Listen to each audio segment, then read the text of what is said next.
Taco Bell is huge in the US, with over 7,000 restaurants across the country. It's one of the top 5 restaurant chains in the US based on sales. It's not necessarily known for its quality, but believe it or not, Taco Bell has been called one of the healthiest fast food chains. And a recent Harris poll also appointed it America's favorite Mexican restaurant. I love Taco Bell. It's one of those type of restaurants that it's tacos. I really love Taco Bell. I love the variety they have. I would say that me and my girlfriend order it about once a week because we just can't get enough of it. Taco Bell has been known for its innovative menu items like Doritos Locos Tacos, nacho fries, and naked chicken chalupas. The company says its commitment to value and innovation is what's driving its continued sales growth. But how many variations of cheap Mexican food can Taco Bell concoct before they run out of ideas? Taco Bell not only competes for fast food dollars with the likes of McDonald's and Burger King, they're also being challenged by many new fresh Mexican chains like Chipotle, Rubio's, Qdoba, and Baja Fresh. Taco Bell is rolling out new strategies to stay ahead of the competition. It launched mobile food ordering, added nationwide delivery, and now sells alcohol at some of its restaurants. You can even get hitched at a Las Vegas flagship restaurant, which has a chapel and a reception area. Taco Bell has become a player in the breakfast business as well, stealing some market share from McDonald's. But the company is also reeling from management shakeups.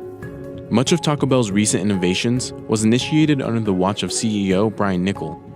But in 2018, Niccol left the chain to helm one of Taco Bell's biggest competitors, Chipotle.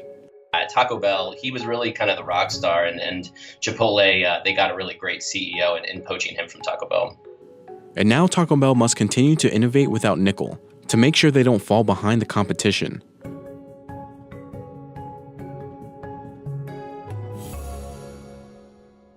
To understand how Taco Bell became one of America's top fast food chains, let's go back to how the brand got its start. Taco Bell has been a pioneer in fast food since the 1960s. The chain is credited with introducing an Americanized version of Mexican food to the US.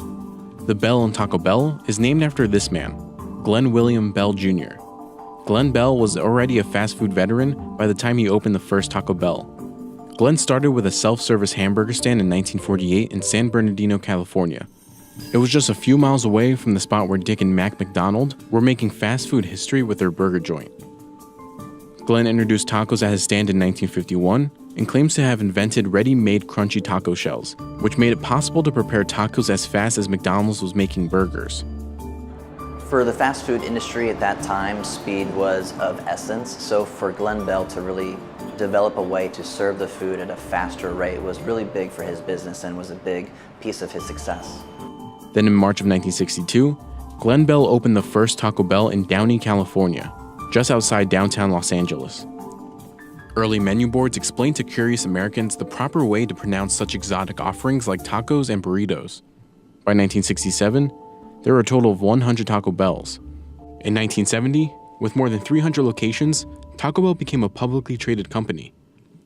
Glenn Bell sold 868 Taco Bell restaurants to PepsiCo for $148 million in Pepsi stock. Ultimately, Taco Bell and 2 other PepsiCo fast food chains, KFC and Pizza Hut, spun off and became what is known today as Yum! Brands. That's why you'll see these restaurants partner up in a single location. Since its IPO in 1997, Yum! Brand stock has seen steady growth. Yum! Stock price has climbed by more than 1,700% to hover around $99 per share. In that same amount of time, the S&P 500 has only risen 207%. Those stock gains mean that Yum! Brand's market value has jumped from roughly $4 billion around the time of its IPO to $30 billion in 2019. As of 2019, there are over 7,000 Taco Bells in the US, making it the largest limited service restaurant in the Mexican food category. By comparison, Chipotle is the second largest and has less than half as many restaurants. So right now, Taco Bell has about 93% of their stores in the United States, with about 7% international. So there's still a lot of room for growth for them internationally. And one thing that they've been undertaking in the United States is selling off company-owned stores to franchisees. And what this does is it gives them some immediate cash, but it also passes off some of the risks and some of the costs onto franchisees rather than the company itself. And that could be good for expansion in the future, especially because there's so much open space in the international market. same-store sales growth has largely been positive over the years, with a few notable hiccups. But even the 2008 financial crisis didn't keep it down for long. Sales at locations that have been open for at least a year sank 5% in 2009. But by 2010, they posted positive same-store sales growth. But new Mexican chains are popping up across the country, like Wahoo's, which has around 50 locations, Baja Fresh, with approximately 150, Trejo's Tacos, with just under 10, and Chronic Tacos, which has just over 50 in the US. But in the fourth quarter of 2018 alone, Taco Bell opened up nearly as many restaurants as the entire Baja Fresh chain. Internationally, Taco Bell has nearly 500 stores across almost 30 countries. That pales by comparison to some of its biggest competitors. But parent company Yum! Brand is looking to double that number by 2022. But Taco Bell has struggled with international expansion in the past. They've tried and failed in Mexico because, well, Mexico already has its own good, cheap Mexican food. They've also entered and pulled out of Dubai and China. As of 2017, the company is moving back into China with a new menu geared toward local tastes. But here in the US, Taco Bell's version of Mexican has become a cornerstone of American fast food. It's the best performer in Yum! Brand's portfolio. Pizza Hut has struggled domestically as more customers choose delivery from Domino's instead of sitting down at a Pizza Hut. KFC, a favorite in China, has seen American consumers grow tired of its menu and instead buy their chicken from rivals like Popeyes or Chick-fil-A. Yum! CEO Greg Creed recently bragged about Taco Bell's sales figures on the company's earnings call.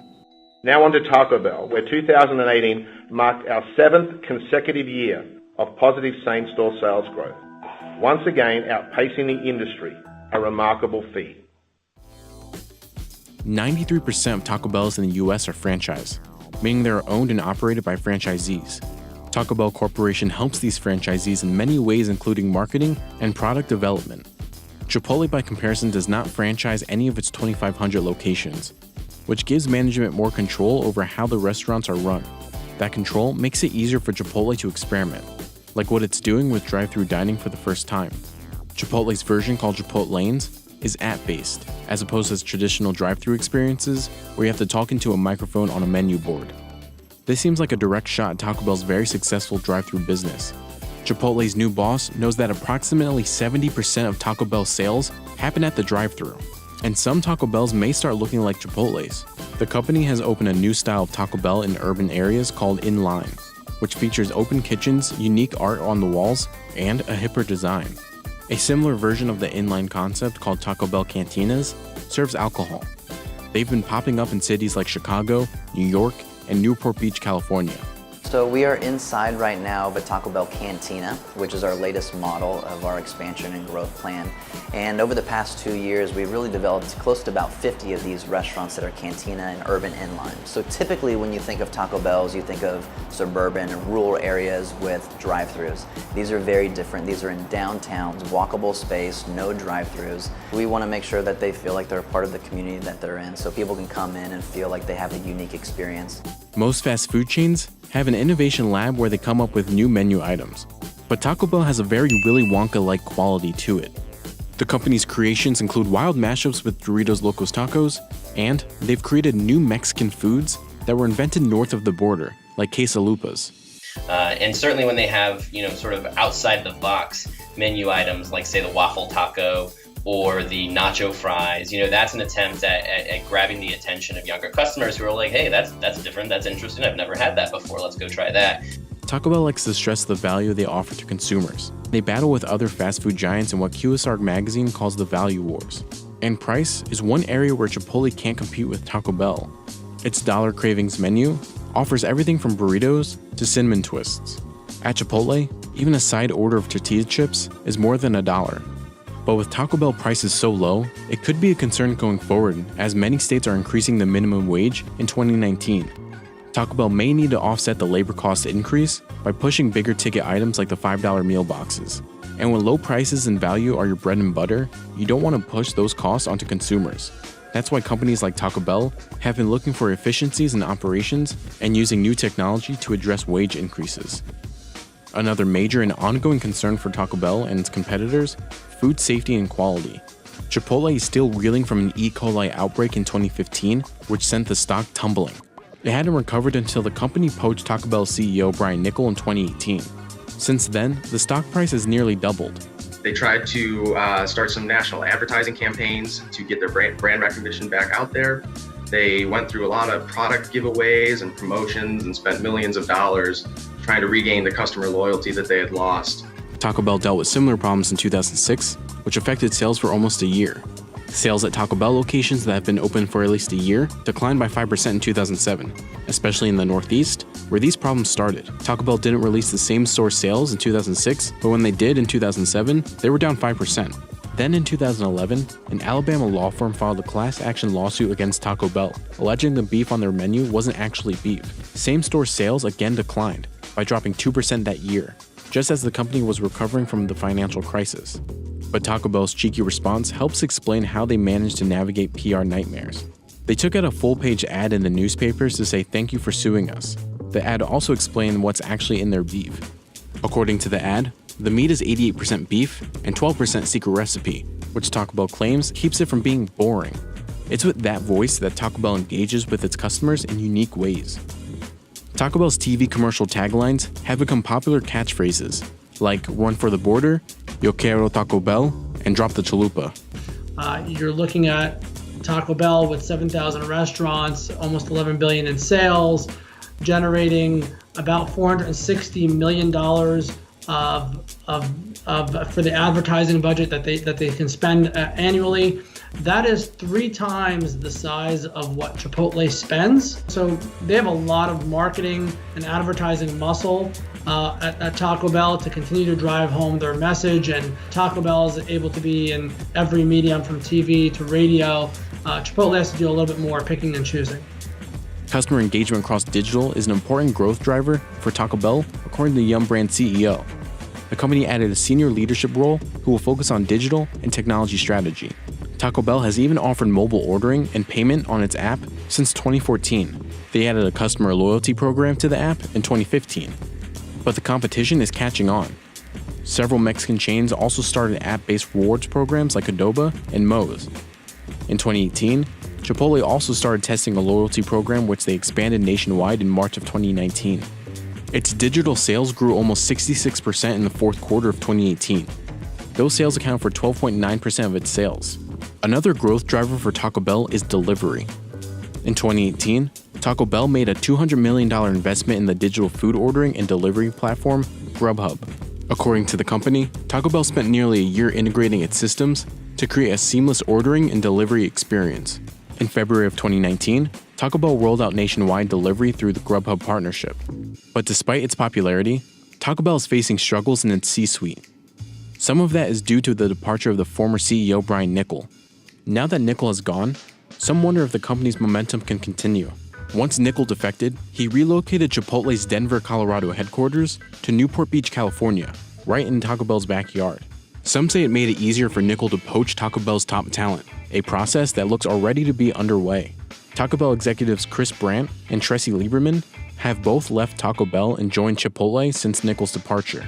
When you talk about a company like Chipotle, I think Brian Niccol will have Chipotle certainly growing in the years ahead. They're going to open a lot more restaurants. Their sales will continue to climb. But I don't ever think that Chipotle will surpass Taco Bell as being this Mexican food experience that Americans love, because they're just both going to occupy their own different corner of the industry, and that's going to work out for both of them. CNBC reached out to Taco Bell about Niccol's departure and the 2006 E. coli outbreak, but the company declined to comment. Even with Niccol gone, sales still look good. But the pressure is on Taco Bell to stay consistent as KFC and Pizza Hut struggle to find a solid footing, and the restaurant industry remains worried about the rising labor and commodity costs. Taco Bell's trajectory seems to be up, but only time will tell if the Mexican-American chain is ready to tackle the challenges ahead.